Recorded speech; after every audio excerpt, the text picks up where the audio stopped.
We've been waiting. We've been waiting. It's finally here. It's playoff day. It's game day.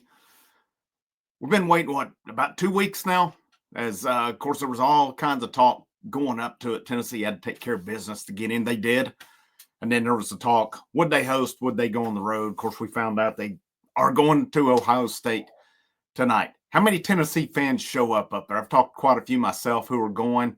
I've seen a lot of posts through social media message boards of people going as well. This Tennessee fan base is going to show out tonight. They're not going up there if they know their team's getting blowed out. This Tennessee fan base is going to support to hopefully win tonight. It's win or it's go home tonight for this Tennessee Vols football team. Same could be said for Ohio State as well. This is a Tennessee video, though. Tennessee goes in still around, last I've seen, around a touchdown underdog in this game. It's going to be cold tonight. Both teams, you look at defense. These are two of the best defenses in college football. Both offenses, I think you'd probably give Ohio State a bit of the advantage on offense. But the big advantage to me for Tennessee is going to be their defensive line against Ohio State's beat-up offensive line. Now, the last time we heard that, though, was against Georgia, and Tennessee hardly even touched Carson Beck that night. They give Will Howard time tonight with that set of wide receivers that Ohio State has. Tennessee's going to have a really long night on the football field. But again, it's game day. My thoughts today are, if you're Tennessee and you want to win this football game tonight, number one, you can't self-destruct. If what happens tonight, or let me rephrase that, if what happened to start the game against Vanderbilt happens tonight, Tennessee's done with. Tennessee gets down early, 14 points against Ohio State, they're done with. Ohio State's a much better football team. It's a much bigger environment. That was basically a home game for Tennessee. Tennessee started off about as bad as they could in that football game against Vanderbilt. They were able to come back. They took care of business the rest of that game. But for that first, quarter and a half, it looked pretty bleak. But then they finished off and really dominated the rest of that football game. But this is a totally different animal. To me, this is the second toughest game on the schedule this season behind Georgia. And the reason, I don't know that Georgia is necessarily more talented than Ohio State, but Georgia has Tennessee's number. We don't know on this game. These two teams have not played since the Citrus Bowl back in the 90s when Tennessee beat Ohio State on that day.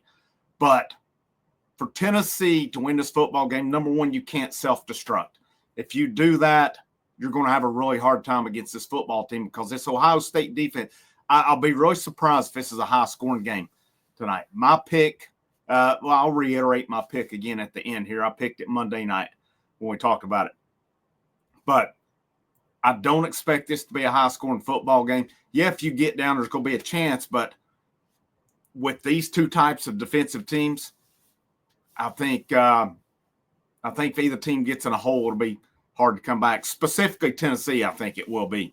Because I just don't know Tennessee's explosive enough at times on offense to be able to come back against a defense like this from a double-digit deficit. And I hope we don't have to prove it. And if it does come that way, I hope I'm proven wrong with it. The thing that gives me some confidence in this offense was, and again, it's Vanderbilt. It's not Ohio State. I'm not trying to by any means compare the two teams, but Tennessee's offense finished really strong in that Vanderbilt game. That was the best they had looked in a while. And not that other teams have not put points on Vanderbilt, but Tennessee's offense had struggled for a lot of, especially the SEC season. I'm not counting the non-conference games. They rolled in those games for the most part, but I'm not counting those. I'm counting SEC play. And we saw some good games from this offense. We saw sometimes they looked really good. We saw sometimes they looked really bad as well. But if you're this offense Tennessee tonight, you've got to run the football. I think if you put up a similar number game, especially rushing-wise, like you did against Georgia, you're going to have a real good chance to win this football game tonight. It's a very winnable game.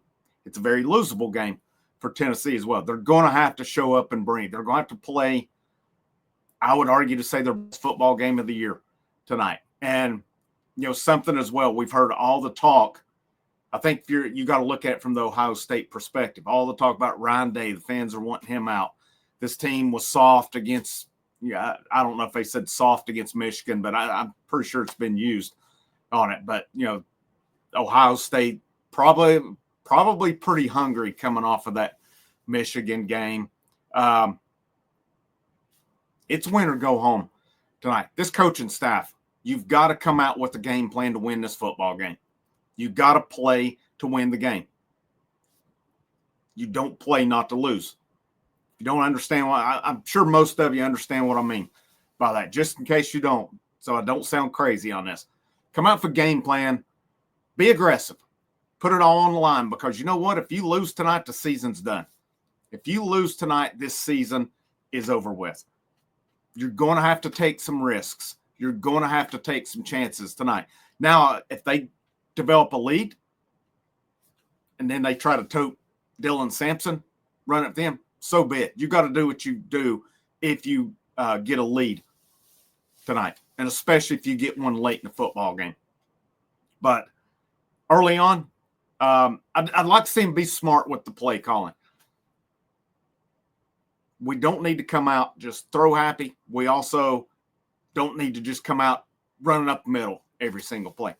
Got to have a good mix tonight. You got to mix up the game plan. You've got to come in.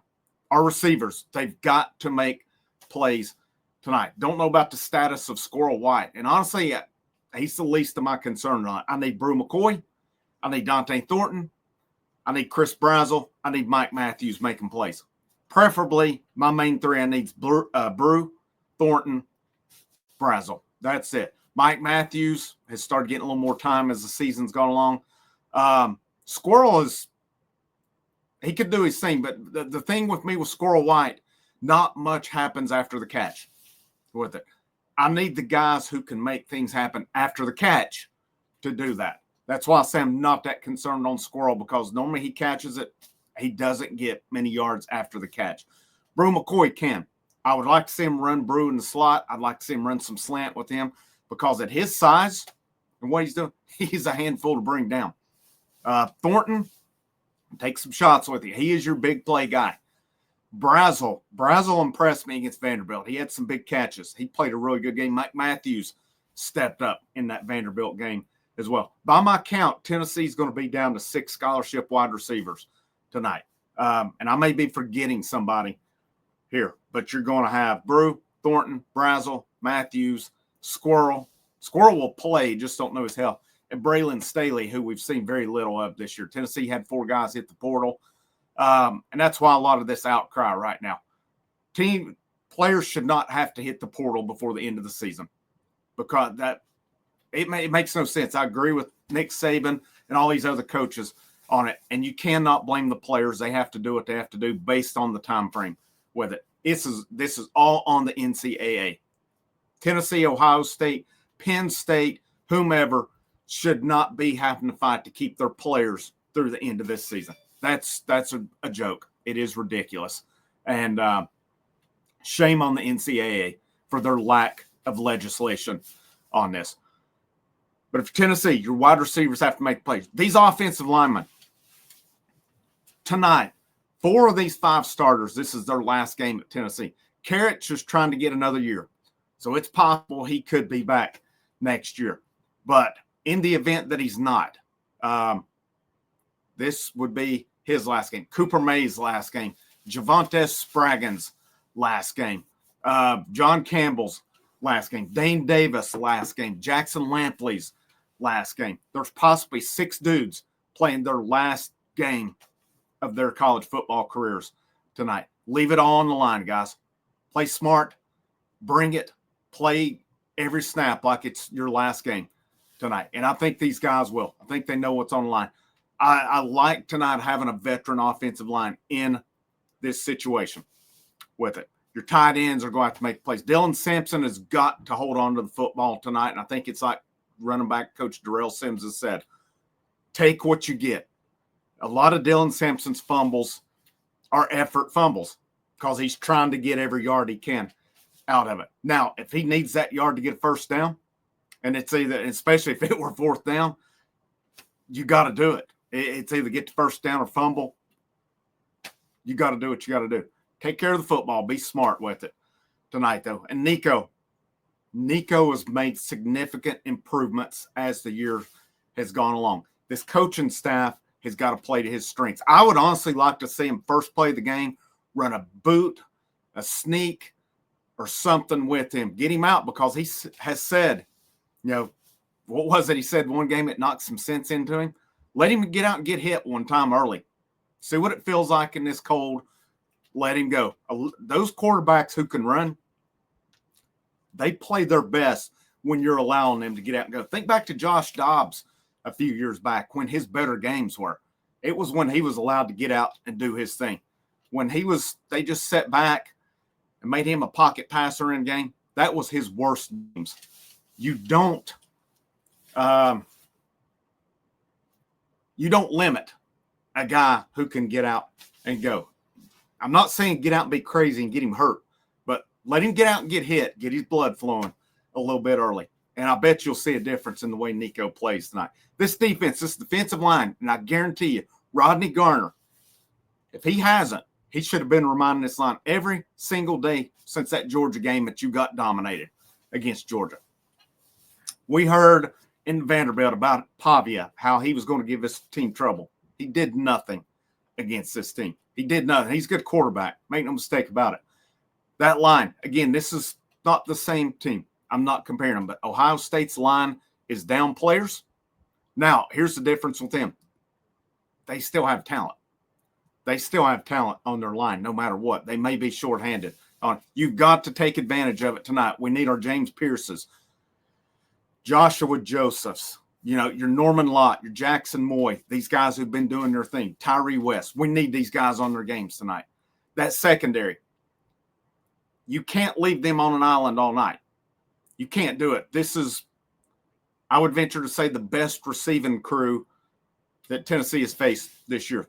Ohio State has 3 really good wide receivers that you're facing. If you give Will Howard all night long, he's going to pick this Tennessee team apart with it. And that's not an indictment on the secondary. When you're going against good wide receivers, you cannot give them all day to run open. A good corner can only cover for so long in that situation. Our safeties, they're going to have to do their job back deep. And my big concern is the linebacking core. The good thing with this, Ohio State does not hit the tight end a lot, but could they adjust to that and say, hey, here's where we can attack at? I think it's something you have to be ready for, because good football teams are going to try to exploit other teams' weaknesses. To me, the weakness of that defense is the linebacking core. There's talent, but it's young, it's inexperienced. They make plays, but they also make mistakes along the way. I'm really excited about the future of this linebacking core. I like the talent they have, but they're still in their young stage right now. We've got this defensive line. It's all, to me, up to them tonight. That's your crew. That's your bread and butter. That's who you need to do your thing. And special teams, number one, kick the freaking ball through the end zone on kickoffs. Don't give them a chance. All right. I know the ball. Now, if the ball's so cold tonight you can't kick it through the end zone, which is a possibility, okay, I can live with that. Kick it down the middle of the field with it, or pin them back in the corner. So I don't know what the answer is. If you could kick it through the end zone, though, kick it through the end zone. Max Gilbert, he's been much better after a struggle. We're going to need him tonight. Boo Carter, if we can get into a punt game, this is where Tennessee can take advantage. Boo Carter can change field position right there at that punt return position. Special teams has got to be big for Tennessee tonight. I picked Tennessee 17, Ohio State 13. Is that part of the homer in me? Sure. I think Tennessee can win this football game, though. Can Ohio State win it? Yeah, absolutely. It's not going to surprise me at all. Regardless of what happens tonight, this has been a good season for Tennessee football. Has it been perfect? No. But if you're this coaching staff, there's things you can go look at in the offseason. What can we do to do better? I think having another year of Nico is going to make a big difference. They've already picked up Wendell Moe Jr. from Arizona, who's going to help plug that line. I think that's a good offensive line again next year. They lose some pieces along the way. But this Tennessee football team, regardless of what happens tonight, it's still been a good year. To me, the goal is to get in the playoffs. They're in the playoffs. Now, let's see where it goes. You win tonight, you're going to the Rose Bowl next week. You lose tonight, season's over. That's the bottom line. Not a lot of people's counting on Tennessee. If you have not watched the playoff hype trailer with Hendon Hooker narrating it, LL Cool J playing at the end, it's pretty cool. It's pretty awesome. Check that one out tonight. Nobody's counting on Tennessee tonight except for Tennessee. The bottom line is bring it for 60 minutes, leave it all on the field, and we'll see what happens there. Frank Rock, House of Orange Sports Channel. No matter what happens today, it's always a great day to wear the orange.